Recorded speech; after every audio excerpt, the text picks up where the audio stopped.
बिस्मिल्लाहिर्रहमानिर्रहीम। अस्सलाम वालेकुम स्टूडेंट्स, मैं हूं हसान फरीद, आपका फिजिक्स टीचर। स्टूडेंट्स, आप लोग जानते हैं कि चैप्टर नंबर 10 की थ्योरी हम कंप्लीट कर चुके थे। अब हम चैप्टर नंबर 10 के शॉर्ट क्वेश्चंस डिस्कस कर रहे थे, जिनमें से पहले जो 6 शॉर्ट क्वेश्चंस थे वो मैंने लास्ट लेक्चर में आप लोगों को करवा दिए थे। आज हम देखेंगे जी 7th शॉर्ट क्वेश्चन को। तो देखते हैं कि 7th शॉर्ट क्वेश्चन की स्टेटमेंट क्या कहती है। वो कहते हैं, on removing the valve the air spacing from a cycle tube cool why. वो कहते हैं कि जब आप टायर की जो ट्यूब होती है उसका जो वॉल है उसको अगर खोले तो उसमें से हवा बड़ी तेजी से बाहर निकलती है, वो हवा ठंडी क्यों होती है। स्टूडेंट्स, अगर आप लोगों ने वैसे कभी उस हवा को ठंडा नहीं देखा तो आपको मैं इसी वक्त एक एक्सपेरिमेंट बताता हूं, जिसमें आप देख सकते हैं कि वाकई जब किसी छोटे सुराख में से हवा बाहर आती है तो वो हवा ठंडी होती है। तो मिसाल के तौर पर जब आप सर्दियों में आपके हाथ ठंडे होते हैं, आप उनको गर्म करना चाहते हैं तो आप यूं गर्म करते हैं, ठीक है। आप अपने जो माउथ की ओपनिंग है उसको वाइड रखते हैं, बड़ा रखते हैं, उससे हवा गर्म निकलती है। लेकिन जब आपके हाथ पर जैसे कोई जख्म हो और आप उस जख्म को थोड़ा ठंडा करना चाहते हैं ताकि आपको बेटर फील हो, तो फिर आप क्या करते हैं, आप यूं करते हैं, ठीक है। तो इस वक्त जरा देखें करके कि जब आप ऐसे करते हैं तो गर्म हवा आती है, लेकिन जब आप ऐसे करते हैं तो ठंडी हवा आती है। तो यहां से भी आप वो इफेक्ट जो है वो फील कर सकते हैं कि वाकई में जब हमारे पास कोई ओपनिंग बहुत छोटी हो तो उसमें से जब गैस बाहर निकलती है तो वो गैस ठंडी हो चुकी होती है। उसकी वजह क्या है? उसकी वजह यह है कि किसी नैरो ओपनिंग में से हवा का जो निकलना है ये एक एडियाबैटिक प्रोसेस है, और एडियाबैटिक प्रोसेस में हम जानते हैं कि हीट जो है वो सिस्टम में एंटर नहीं हो सकती है। थ्योरी में हम लोगों ने पढ़ा, जब सिस्टम में हीट एंटर नहीं हो सकेगी तो हमारे पास उस छोटी ओपनिंग में से गैस जब निकलेगी वो वर्क कर लेगी, लेकिन सिस्टम में हीट एंटर नहीं होगी तो उसका वर्क जो उसने किया है उसकी इंटरनल एनर्जी उस वजह से कम हो जाएगी और हमें गैस जो है वो ठंडी लगेगी। तो जरा देखते हैं इसको किस तरह से लिखना है। The air inside cycle tube is at high pressure and high temperature. When the valve of the cycle tube is open, जब valve को खोलेंगे, the air from it escapes very quickly. Air बड़ी तेजी से बाहर निकलती है। This rapid expansion, जब भी expansion rapid हो तो उसे हम क्या बोलते हैं, एडियाबैटिक एक्सपेंशन। स्लो एक्सपेंशन हो तो आइसोथर्मल कहते हैं, रैपिड एक्सपेंशन हो तो एडियाबैटिक होगी।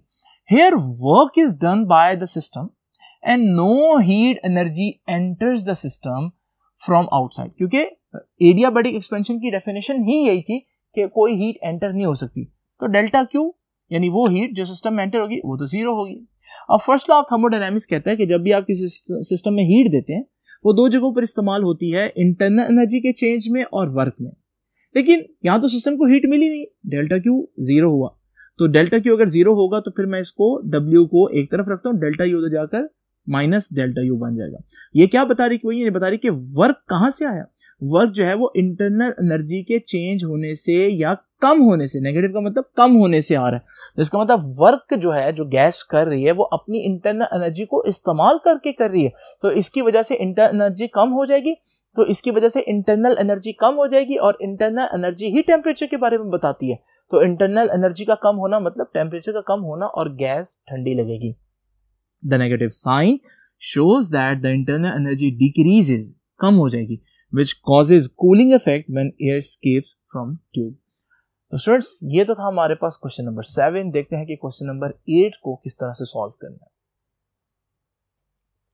आइए स्टूडेंट्स जरा देखते हैं कि क्वेश्चन नंबर 8 की स्टेटमेंट क्या कहती है। वो कहते हैं, right the limitations of first law of thermodynamics. याद है फर्स्ट लॉ ऑफ थर्मोडायनामिक्स, एक दफा लिख देता हूं। क्या कहता है कि जब भी आप किसी सिस्टम में हीट एंटर करते हैं तो वो हीट कुछ वर्क और कुछ इंटरनल एनर्जी के चेंज की वजह बनती है। So this is basically first law of thermodynamics. वो कहता है इसकी लिमिटेशंस क्या है, ठीक है, क्या क्या इसमें कमी पाई जाती है। तो जरा देखते हैं।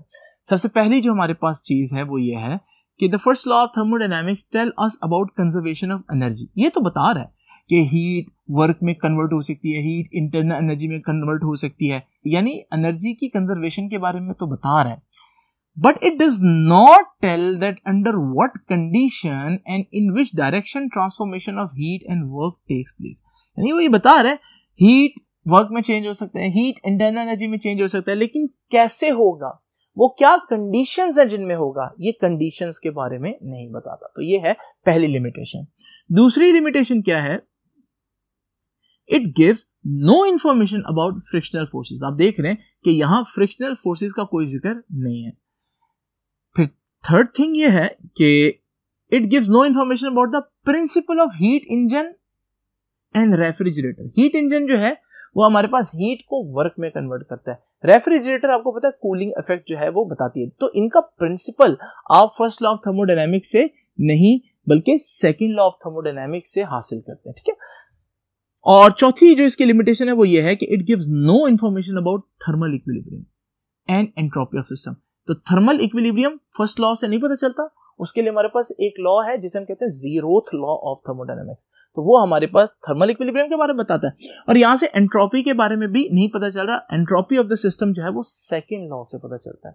तो ये कुछ इसकी लिमिटेशंस है। चलते हैं नेक्स्ट बोर्ड पर और देखते हैं कि हम नेक्स्ट शॉर्ट क्वेश्चन को कैसे सॉल्व करेंगे। तो आइए स्टूडेंट्स क्वेश्चन नंबर 9 को पढ़ते हैं। Is it possible according to second law of thermodynamics to construct a heat engine that is free from thermal pollution? तो क्या हम ऐसा इंजन बना सकते हैं जिसकी थर्मल पॉल्यूशन ना हो? पहले तो हमें देखना पड़ेगा थर्मल पॉल्यूशन होती क्या। कभी आपने देखा कि हम जब रेफ्रिजरेटर की बात करते हैं तो रेफ्रिजरेटर का जो पीछे कंप्रेसर होता है वो अच्छी खासी गर्मी जो है वो कर रहा होता है, अच्छी खासी हीट एक्सपेल कर रहा होता है रूम के अंदर। इसी तरह से आप लोग जानते हैं कि हमारे पास जो एसी है उसमें भी आप देखेंगे जो उसका आउटडोर है वो अंदर ठंडक पैदा करने के लिए बाहर अच्छी खासी हीट एक्सपेल कर रहा होता है। ये जो हीट एक्सपेल हो रही होती है ना एनवायरनमेंट में, इसे कहते हैं थर्मल पॉल्यूशन।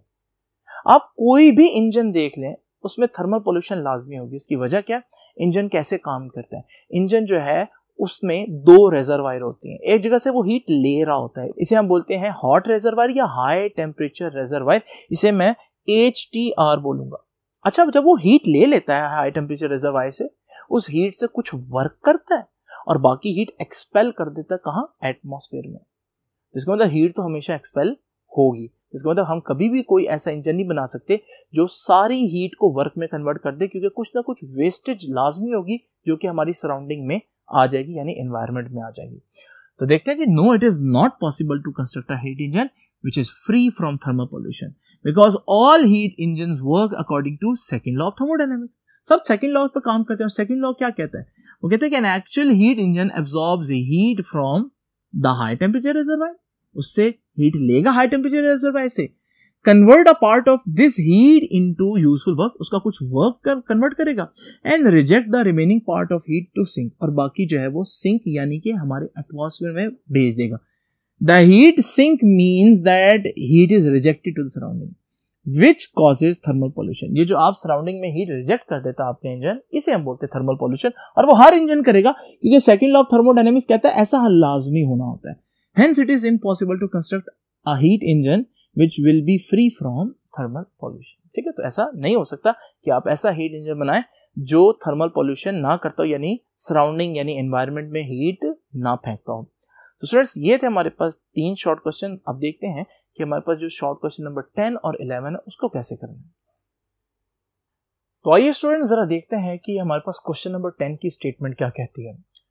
वो कहते हैं कि can specific heat of a gas be 0? क्या स्पेसिफिक हीट 0 हो सकती है, इन्फिनिटी हो सकती है, और क्या नेगेटिव हो सकती है? इन सब चीजों का कुल मिलाकर आंसर ये है कि ये तीनों बातें पॉसिबल हैं, इसलिए मैंने लिख दिया yes the specific heat of a gas can be 0, infinity and negative. लेकिन उसके लिए सबसे पहले तो आप देखिए कि फार्मूला क्या होता है। स्पेसिफिक हीट C का फार्मूला होता है delta Q M delta T। Delta Q वो हीट है जो सिस्टम में एंटर या एग्जिट हुई है, M जो है वो मास है, और डेल्टा T जो है वो टेम्परेचर का चेंज है। अब जरा देखते हैं कि किस सूरत में स्पेसिफिक हीट जो है वो 0 होगी। जरा गौर करें, अगर हम इस फार्मूला में ये ऊपर वाली चीज जो डेल्टा Q है, अगर मैं इसको 0 कर दूं तो 0 डिवाइडेड बाय एनीथिंग 0 होगा। तो डेल्टा Q अगर किसी तरह से 0 कर दिया जाए तो स्पेसिफिक हीट 0 हो सकती है। लेकिन डेल्टा Q 0 कब होता है? डेल्टा Q 0 का मतलब है सिस्टम में ना ही हीट एंटर हो रही है ना ही हीट एग्जिट हो रही है, और ऐसा प्रोसेस जिसमें ना हीट एंटर हो ना एग्जिट हो, इसे तो हम एडियाबैटिक प्रोसेस कहते हैं। यानी कि अगर हमारे पास एक गैस हो and the gas is suddenly compress क्यों? क्योंकि सडन कंप्रेशन एडियाबैटिक कंप्रेशन होती है। एडियाबैटिक का मतलब डेल्टा Q 0 है, नो हीट, क्योंकि सडनली हुआ ना, इतना तेजी से हुआ ये सारा अमल कि हीट को सिस्टम में एंटर या एग्जिट होने का टाइम ही नहीं मिला। So no heat is supplied to the gas, तो डेल्टा क्यू 0। अच्छा, अब इस फॉर्मूला में डेल्टा क्यू 0 पुट करूंगा तो ये देखो 0 पुट कर दिया, and 0 divided by anything will be 0। तो ये फर्स्ट पॉसिबिलिटी मैंने आपको बता दी। अच्छा जी, उसके बाद वो कहता है 0 के बाद 0 तो पता चल गया ना, इन्फिनिटी कैसे हो सकती है? तो इन्फिनिटी में अगर हम देखें, इन्फिनिटी के लिए आप खुद सोचें, ये जो फॉर्मूला है इसमें अगर मैं नीचे इसको 0 कर दूं तो anything divided by 0 is infinity, तो डेल्टा टी मुझे 0 करना पड़ेगा। ठीक है, अब डेल्टा टी 0 का मतलब है टेम्परेचर कांस्टेंट रखना पड़ेगा। वो कौन सा प्रोसेस है जिसमें टेम्परेचर कांस्टेंट रहता है? स्टूडेंट्स, वो आइसोथर्मल प्रोसेस है। इस वजह से if a gas is compressed slowly, वही स्लो कंप्रेशन क्यों बात कर रहा हूं? क्योंकि स्लो कंप्रेशन आइसोथर्मल होती है, तो उसमें temperature of the system remains constant, तो टेम्परेचर चेंज नहीं होगा, तो डेल्टा टी 0। अब इस फार्मूला में डेल्टा टी 0 पुट करूंगा तो ये देखो मैंने नीचे डेल्टा टी 0 पुट किया, जब डेल्टा टी 0 होगा anything divide by 0 is infinity, तो यूं स्पेसिफिक हीट जो है वो इन्फिनिटी भी हो सकती है। अब आखिरी बात, क्या स्पेसिफिक हीट जो है वो नेगेटिव भी हो सकती है? तो यस, अब उसका देखते हैं। जरा देखें नेगेटिव कब होगा, अगर किसी तरह से ये डेल्टा टी है ये नेगेटिव हो जाए डेल्टा टी, तो फिर हमारे पास C जो है वो नेगेटिव हो जाएगा। तो मैं क्या करता हूं, मैं एक गैस को हीट देता हूं। If a gas is heated, क्यों हीट दे रहा हूं? ताकि ऊपर डेल्टा क्यू पॉजिटिव रहे ना, क्योंकि जब हीट देते हैं किसी सिस्टम को तो डेल्टा क्यू पॉजिटिव होता है, सिस्टम में हीट एंटर हो रही है।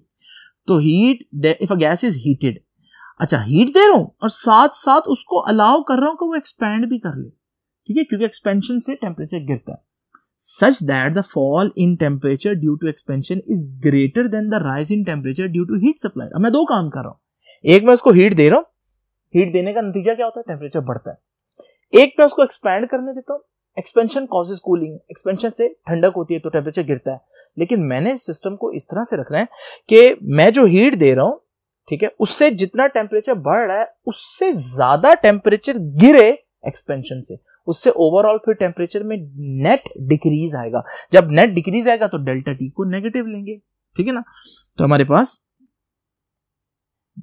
दोबारा इस लाइन को पढ़ देता हूं, such that the fall in temperature due to expansion is greater than rise in temperature due to heat supply, so delta T क्या हो जाएगा? नेगेटिव हो जाएगा। तो फिर जब डेल्टा टी नेगेटिव पुट करो, ये देखो माइनस डेल्टा टी, तो जब नेगेटिव पुट करेंगे तो ये नेगेटिव हमारे पास फॉर्मूला में आ जाएगा, तो हमारे पास C की वैल्यू नेगेटिव भी होगी। ठीक है ना, तो इसके तीनों पॉसिबिलिटीज मैंने आप लोगों के साथ डिस्कस कर लिया। अब चलते हैं और देखते हैं कि लास्ट जो शॉर्ट क्वेश्चन है इसको किस तरह से सॉल्व करना है। स्टूडेंट्स, अब हम देखते हैं कि क्वेश्चन नंबर 11 यानी कि लास्ट क्वेश्चन जो एक्सरसाइज का, उसको कैसे सॉल्व करना है।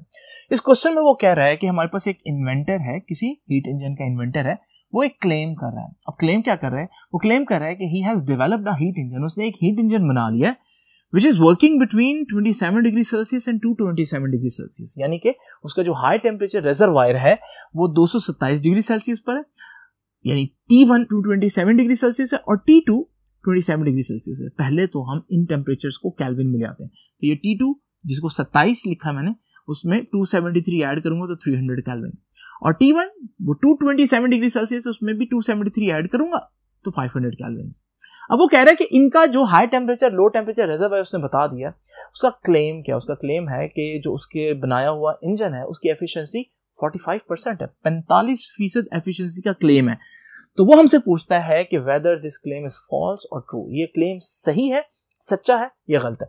तो हम क्या करते हैं, थोड़ी देर के लिए सपोज कर लेते हैं कि उसने जो इंजन बनाया ना वो एक आइडियल इंजन है, कार्नेट इंजन है, और कार्नेट इंजन की एफिशिएंसी मैक्सिमम होती है, उससे ज्यादा एफिशिएंट कोई इंजन हो ही नहीं सकता। ये एफिशिएंसी का फार्मूला मैंने लिखा 1 - T2 / T1 × 100, ये कार्नेट इंजन की एफिशिएंसी है।